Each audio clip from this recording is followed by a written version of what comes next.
Alrighty, what's up, vinyl community?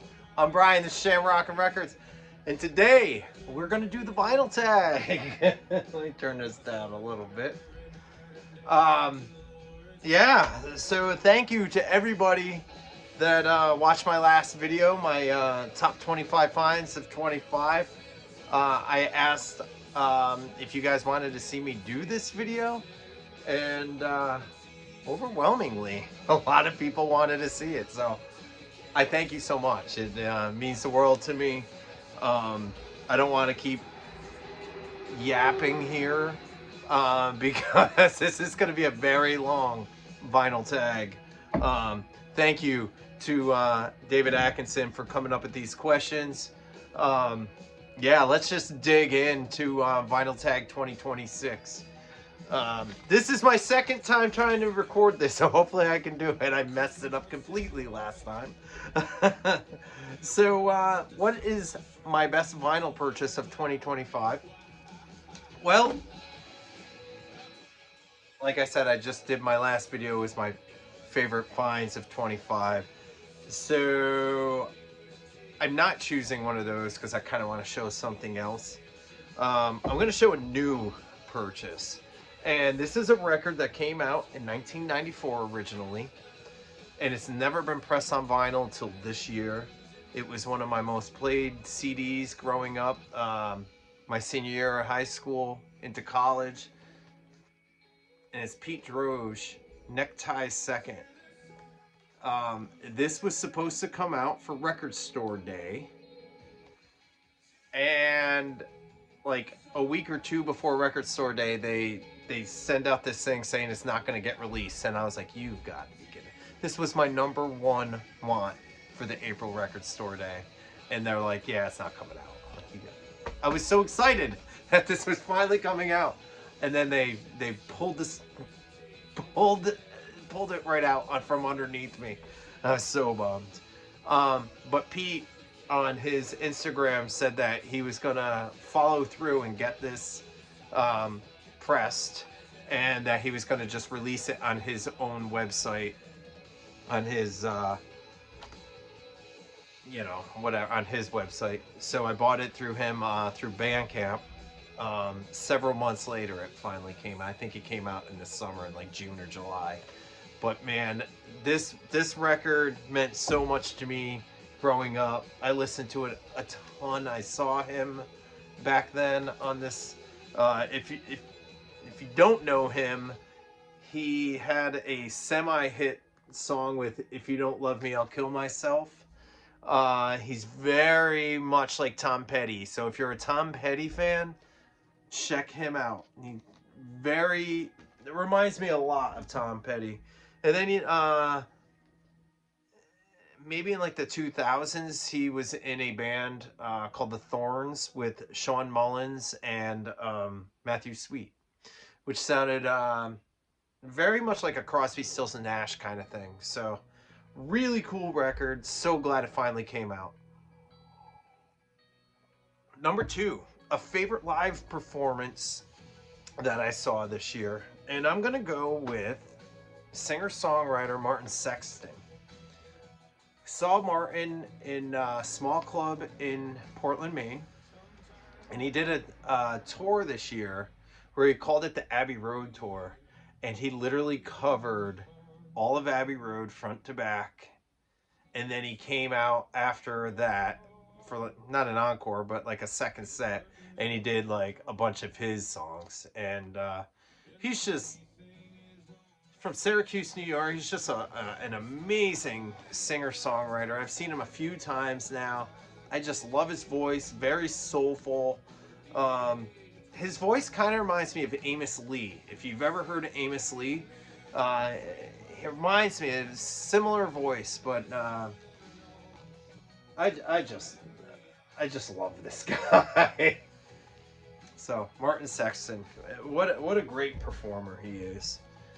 #3, my vinyl collection in 10 years. Is it going to be bigger?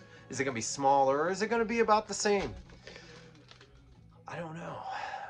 I'm thinking it's definitely going to be about the same or bigger. I don't see it getting smaller. I'm going to be 50, so in 10 years I'll be 60. I mean, depending on where I'm living, if I'm, you know, I'm planning on it being the same. It could get bigger, but I'm not sure. Definitely at least the same. Let's see, number 4. If I move into a new home, what record am I going to play first? And what record is it? And it's going to get blasted to like 11, right? You're going to just crank the hell out of it. So for me, it's got to be something that's going to be upbeat. It's going to be something that needs to be played loud. I'm going to go with Richie Blackmore's Rainbow. This is when like Dio was the lead singer, and it kicks off with Man on the Silver Mountain.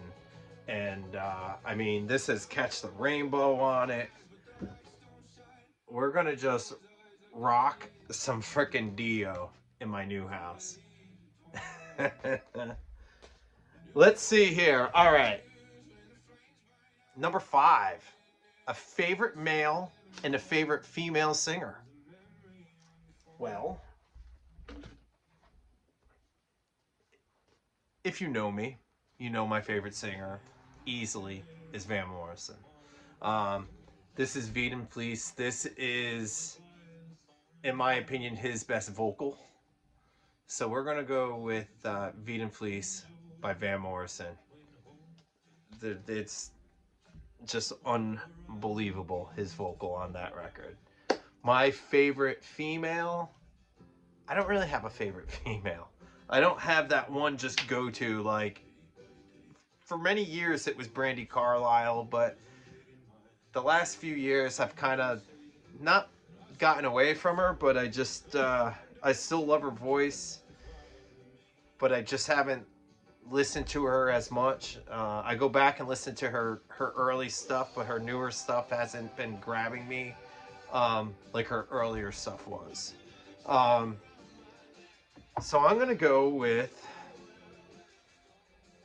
Emily Saliers from the Indigo Girls.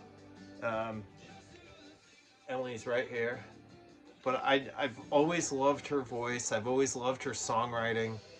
She is, like, for me, I went to high school in the 90s and college in the 90s, and I fell in love with the Indigo Girls like my senior year of high school. I still love them. I still think they're amazing. And there's just something about Emily's voice that I think she's just unbelievable. So, Emily Salier from the Indigo Girls. Number 6.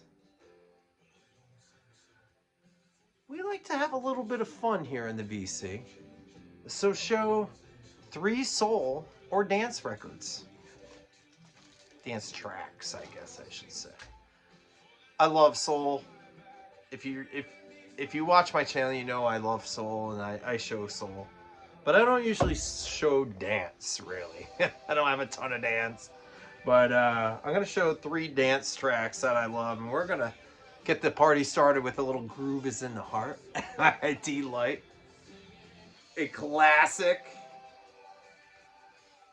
And then after that, we're going to keep that dancing going. We're going to keep everybody on the dance floor. We're going to do a little Ice Ice Baby. Vanilla Ice Baby. And then one of my favorite records when I was in college, Jamiroquai. Some Virtual Insanity or Cosmic Girl. Like, Cosmic Girl is just such a great track. I saw these guys live. They played at Woodstock 99, and man, just incredible live performers. But what a fun record this is. All right, let's see here. Number 7, a real stinker. A song that stinks on an album that you love. This record was probably one of the most played records when this first came out for me, and this was Automatic for the People by REM. This is just like one of those records that just changes you. You know, for me, I just love that constant rotation my senior year of high school. Find the River. Wow. I think I actually named the song Find the River my favorite song in my like high school yearbook. But the real stinker on here is Starmy Kitten. I cannot get into that song. I used to, you had it on CD when it first came out. It wasn't on vinyl. And man, I would just fast forward. I would just skip that Starmy Kitten. All right, next question. Let's see, what was that? Number 8. An album. Pick one album from the last 6 decades. Now, I'm not choosing my favorite. I'm just gonna choose a record that I love. Yeah, all right. So something that was very meaningful for me in the, you know, growing up in the '90s in high school. I really got into Bob Dylan, so I'm gonna choose this. And basically, I'm choosing this because this was the record I probably played the most by Bob Dylan. Um, I mean, Subterranean Homesick Blues, She Belongs to Me, Maggie's Farm. But my favorite song by Bob Dylan is Love Minus Zero, No Limit. Like, hands down, that's my favorite song by Bobby D. There he is with Joan. But love this record, still love this record. I loved it when I was in high school when I first found it, and it changed my life. All right, let's see, the 70s. It's so hard for me to not just take another Van Morrison record, but I just showed Van, so I don't want to show him again. And it's like, there's so many other artists that I love from the 70s, but I'm going to show them later. So I'm just going to go with a Stone Cold classic for me, and it's going to be Queen. A Night at the Opera. When I was in high school, Wayne's World came out, and Bohemian Rhapsody blew up. And all the kids became huge Queen fans. They had like their comeback, and everybody was listening to Queen. If you're like my age, it was insane. I just fell in love with Brian May's guitar playing. Um, I love, everybody talks about Freddie Mercury, right? But I think my favorite song on here is a Brian May song. It's 39. 39 is so freaking good. Oh man, I love that. Love 39 on here. And then it goes right into Seaside Rendezvous, which, insane. By the way, I'm drinking Blind Pig today. For any of you beer drinkers out there, this is a beer by Russian River Brewing out of California. Can't really... difficult to find here in Maine, but there's a few places that you can get this. It's a lovely IPA, West Coast IPA. Very clean, very good, very hoppy. Amazing stuff. If you know, you know. All right, next one. That was the 70s. Let's do the 80s. The 80s for me, I mean, let's see. I was born in 76. I think this came out in 87, right? But the 80s for me was just pure hair metal. Hair metal, hair metal, hair metal. Just boom. Def Leppard. Hysteria. I mean, you couldn't get away from this. I'm sure a lot of people watching this video that, in the VC are older than I am, and they're probably like, yeah, I freaking hated that.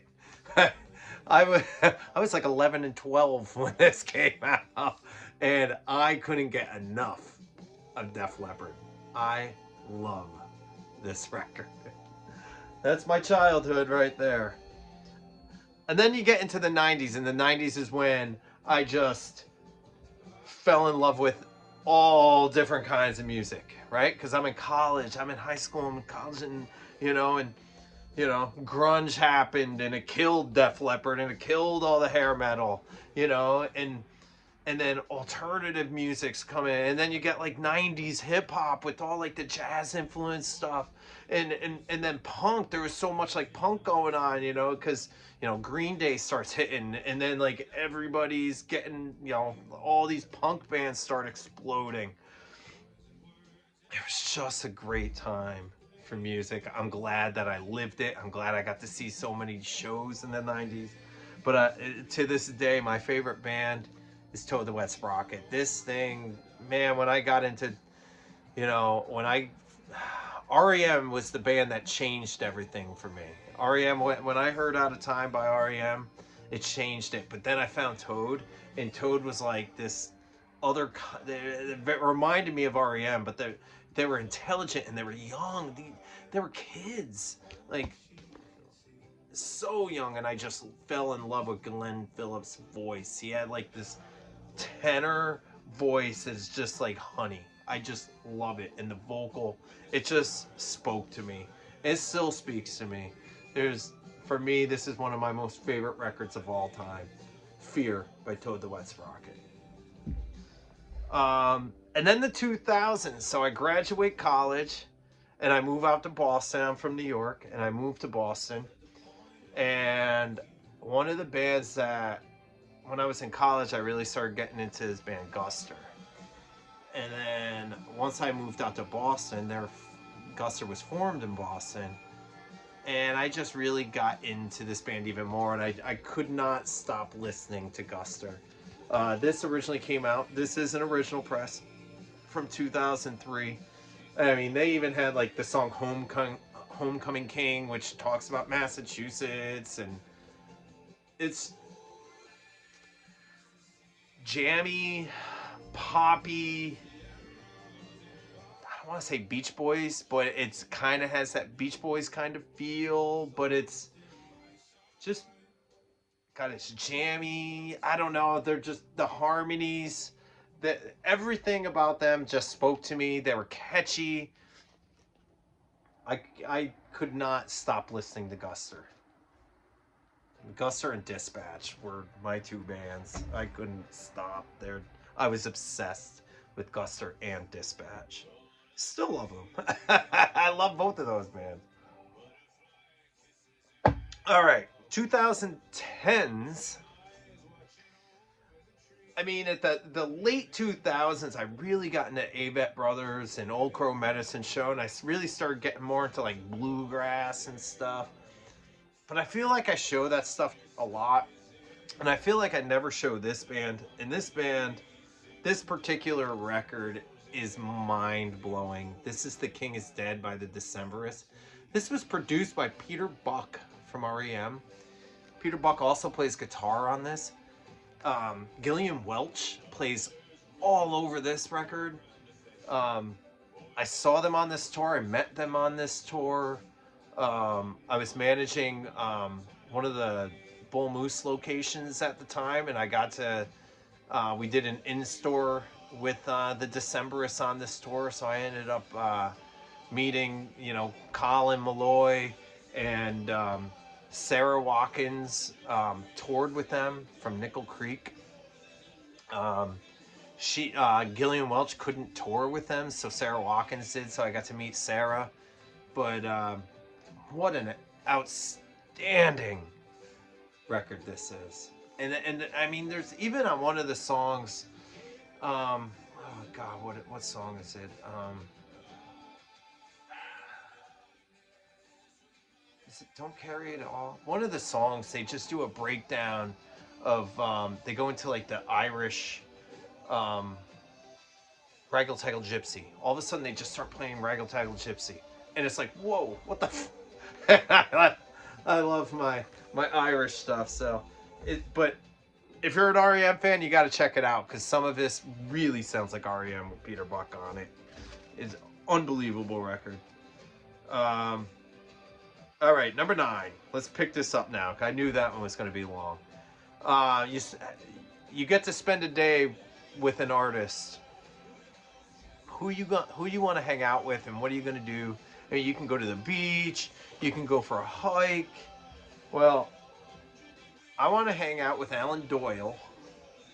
He was the lead singer of Great Big Sea, one of my favorite bands from Newfoundland, Canada. And I just want to hang out in a pub. And the two of us, I just want to listen to tunes. I want to hang out in a pub with a jukebox, drink pints of Guinness, and listen to great music and just talk about music and his experiences on the road and what bands does he love. I just want to pick his brain, you know, because he's introduced me to so much folk music. I mean, Great Big Sea does a lot of traditional Celtic folk music. So he's just got a vast knowledge of it, and I just want to pick his brain and just have fun with him. And the next question, I believe, is number 10. What would you ask him? I just want to know. Have you ever thought about trying to get the band back together? Great Big Sea, is it ever going to happen? Because I would love to see them again. Number 11. Show a record that brings a tear to your eye, or are you a heartless bastard? I'm not a heartless bastard. I'm a sad bastard. And I'm going to show Bob Seger's greatest hits. And this song that brings a tear to my eye is We've Got Tonight. It reminds me of my sister. My sister passed away about a year and a half ago now. And that song always reminded me of my sister. And every time I hear it, I break down. I can't not cry. So that one is for you, Aaron. Let's see. Number 12.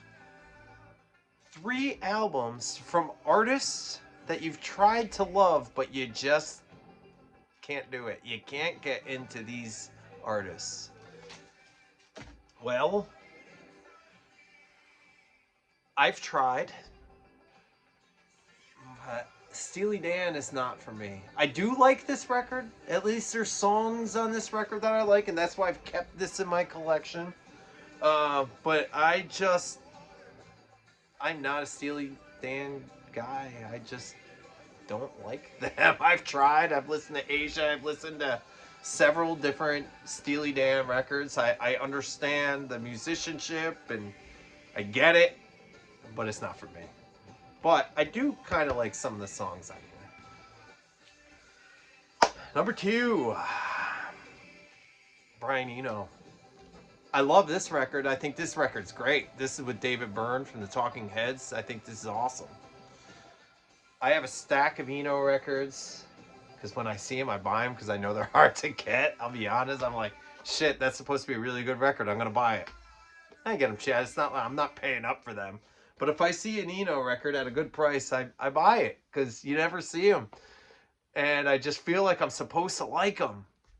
And I don't know. I don't know if I got to give it more time. I'm not really into ambient music, but I understand his talent. But I don't know. Maybe someday. I don't know. I'm afraid to get rid of them. That's the thing. Like a lot of bands, if I don't like it, I just sell them off. I get rid of them.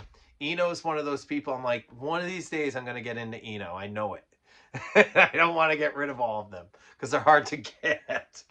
Anyway, the last artist that I just can't or don't get, I love this record. I love this record. There's so many of my favorite songs on this record, but I can't really get into anything else by Joni Mitchell. I love singer-songwriters. I love female singer-songwriters. She's supposed to be one of the queens, if not the queen of female singer-songwriters. But for me, I don't like her voice. I like her voice on this record, but on so many other records, I'm not into it. Oh, well. I just can't. I don't know. One of these days. Number 13. Show a record from an artist whose character disappoints you, and can you separate that from the music? I can separate it from the music.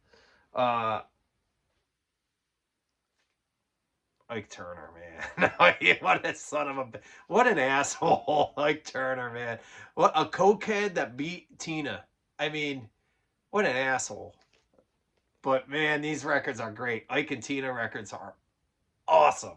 I love Ike and Tina records. But what a jerk. um, let's see. Number 14. No, that was 14. I'm sorry. Um,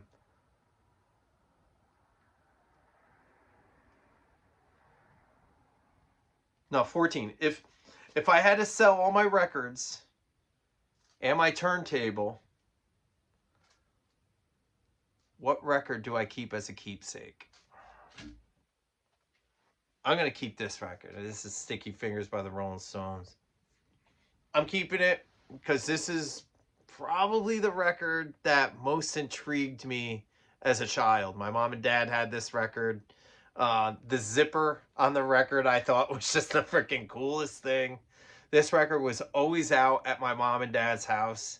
You know, they had, you know, records in our living room that they played all the time. And this one always seemed to be out, like in the stacks on the floor. This is one of the records in the stacks on the floor. And I just thought it was the coolest thing with the zipper. And yeah, Sticky Fingers, one of the best records ever. My favorite Stones record. All right, number 15, a VC highlight. I didn't really have a VC highlight. I only made 3 videos last year. I didn't really meet any other new VC members or anything, but one of my best friends is Jonathan, the Cheap and Cheerful record collector, and he and I started doing record shows together last year, and we did 4 record shows together, and I just had a blast hanging out with John, shooting shit with John, and selling records. We had a great time. We're doing another show together in March. I'm just looking forward to it. I love it. It's really changed the way I've started collecting because I'm just buying stuff that I really, really want now, and I'm culling the collection and getting rid of certain things and bringing more records, better records. I feel like, I don't know, stuff I really just want to listen to, things I really want in my collection. So I just feel like doing these shows has really helped. I'm having a great time with it. Number 16. What's my favorite biopic? I don't have a favorite biopic, but I love pretty much all biopics, whether they're well done or not well done, or I don't really care. I can separate it. I just want to be entertained. But I think this is a great one of Ray, with Jamie Foxx as Ray Charles. This is a phenomenal movie, which I need to watch again. I haven't watched it in many years, but there's just so many. There's another one called CBGB's. It's like the most awful movie, but I love it. It's freaking great. It's all about CBGB's and like all the bands that played there. You know, Television and Blondie and Talking Heads, and Ramones. It's not a great movie, but I love it. But I don't own it. I need to own that. I need to buy that. I need to find it. Um, let's see. Number 17. 3 reasons why jazz matters and show a record. Well, I'm gonna my 3 reasons are gonna be different records. So, and they're not jazz records. I'm not a huge jazz guy. I got a very small jazz collection, but a lot of my favorite records and a favorite artists are heavily influenced by jazz and are jazzy. And Van Morrison's Astro Weeks is a very jazzy record, and this is one reason why jazz matters. The second reason why jazz matters is because Tom Waits Nighthawk at the Diner. This thing is like was recorded in a studio, but like it's like a live recording in a studio, but it sounds like it's at like a jazz club. It's so good. I love Tom Waits, especially early 70s Tom Waits. That's my favorite era for Tom, but very very jazzy, very beatnik. You know, it's just like beat poetry kind of stuff with like jazzy music, and I just love it. And the third record I want to show for why jazz matters is the Low End Theory by Tribe Called Quest. One of my favorite hip hop records. They sampled tons of jazz on this, and yeah, Low End Theory, Tribe. All right, number 18. I'm an innocent man on death row. What's the last song I choose to play before they execute me? Well, I'm going to crank this to freaking 11. And if I'm innocent, I want to hear They're Out to Get Me by Guns N' Roses. And if you don't know the lyrics to that, it's They're out to get me. They won't catch me. I'm fucking innocent. You won't break me. Anyway, that's what I want to hear, and I'm going to blast that. Let's see. Sell my favorite artist, number 19. Sell my favorite artist to a new listener. All right. Well, I think you figured it out. All right. So sell my favorite artist to a new listener. Van Morrison. All right. I love Van's voice. I think it's the best voice, hands down, I ever heard. Right. But one of the things I think I would try to pitch, I'm trying to sell, is how many different genres and styles of music that Van plays. So he does garage rock. I mean, this is just ridiculous. One of the best freaking records of the 60s. He does folk soul. This is like one of the best folk soul records of all time. He does traditional Irish music. He does country. He does jazz. He does blues. He does it all. He is my favorite artist. He is easily my favorite artist. So, Van Morrison. And then number 20, last question.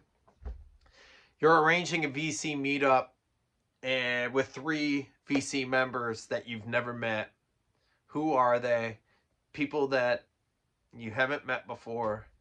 Well, there's so many different people in the vinyl community that I really don't want to like pick names, and because there's so many friends.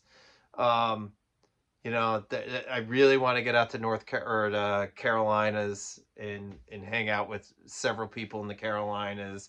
I want to go to Seattle and hang out with people Seattle, Minneapolis. I want to go out, you know, like I want to go over to the UK.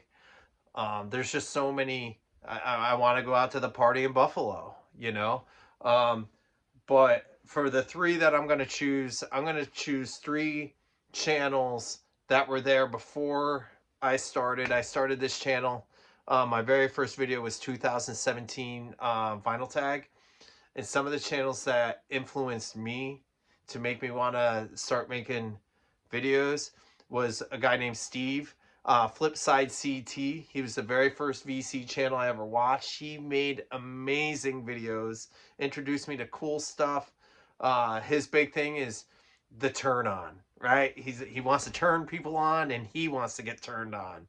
And that's what the VC for me is all about. It's about turning people on to new music and me getting turned on to new music. That's why I'm here. That's why I do this. That's why I watch all these videos, because I want to learn something new. I want something to blow my freaking mind, right? So Flipside CT, I'd love to hang out with him.